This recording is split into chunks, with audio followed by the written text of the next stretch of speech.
السلام علیکم ورحمۃ اللہ وبرکاتہ۔ نحمدہ و نصلی و نسلم علی رسولہ الکریم، اما بعد فاعوذ باللہ من الشیطان الرجیم، بسم اللہ الرحمن الرحیم۔ فقد قال اللہ تبارک و تعالی فی القرآن المجید، اعوذ باللہ من الشیطان الرجیم، بسم اللہ الرحمن الرحیم۔ وَلِتُكْمِلُوا الْعِدَّةَ وَلِتُكَبِّرُوا عَلَىٰ مَا هَدَاكُمْ۔ صدق اللہ العلی العظیم وبلغنا رسولہ النبی الکریم، ونحن علی ذالک من الشاہدین والشاکرین والحمد للہ رب العالمین۔ ان اللہ وملائکتہ یصلون علی النبی،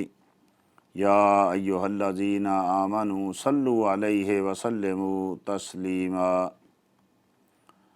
اللہم صل علی سیدنا و مولانا محمد بعدد کل ذرۃ مئۃ الف مرہ، کلما ذکرہ الذاکرون و کلما غفل عن ذکرہ الغافلون۔ رب اشرح لی صدری ویسر لی امری واحلل عقدۃ من لسانی یفقہوا قولی۔